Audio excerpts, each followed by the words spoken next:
Prince ஜுவல்லரியின் 300க்கு 300 ஆடி offer. கிராமுக்கு ரூபாய் 600 சேவ் பண்ணுங்க.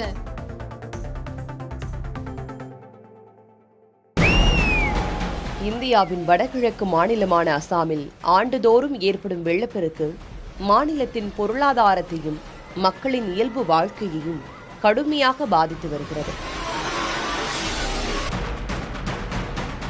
இதற்கு புவியியல் அமைப்பு, கடுமையான பருவமழை, காடழிப்பு மற்றும் ஆற்றுப்படுகை அரிப்பு ஆகிய பல காரணிகள் முக்கிய பங்களிக்கின்றன.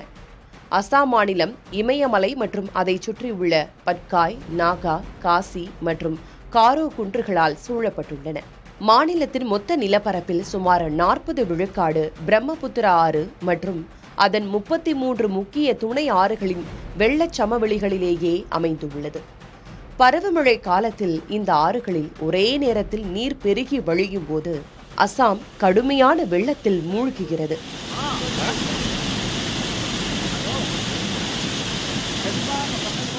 அருணாச்சல பிரதேசத்தின் செங்குத்தான மலைப்பகுதிகளிலிருந்து பாய்ந்து வரும் சியாங், திவாங் மற்றும் லோகித் போன்ற ஆறுகள் பிரம்மபுத்திராவுடன் இணைகின்றன. இவை சமவெளி பகுதியை அடையும் போது நீரோட்டத்தின் வேகம் குறைந்து தம்முடன் கொண்டு வரும் பெருமளவிலான வண்டல் மண்ணை ஆற்று படுகையிலேயே படிய வைக்கின்றன. காலப்போக்கில் இந்த வண்டல் படிவுகள் ஆற்றுப்படுகையின் ஆழத்தை குறைத்து ஆற்றின் நீர் கொள்ளளவை பெருமளவில் பாதிக்கின்றன. இதனுடன் காடழிப்பு நடவடிக்கை மண் அரிப்பை அதிகரித்து அதிகப்படியான வண்டல் மண் ஆறுகளில் சேர வழிவகுக்கிறது. மேலும் வேகமாக பாயும் பிரம்மபுத்திரா ஆறு ஒவ்வொரு ஆண்டும் தன் கரைகளை அரித்து வருகிறது.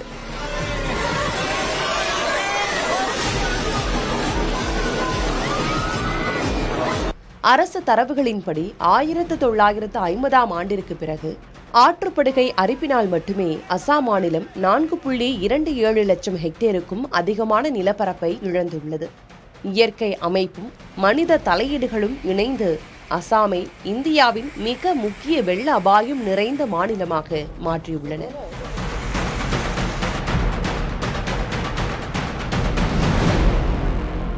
பிரின்ஸ் ஜுவல்லரியின் 300க்கு 300 ஆடி ஆஃபர்.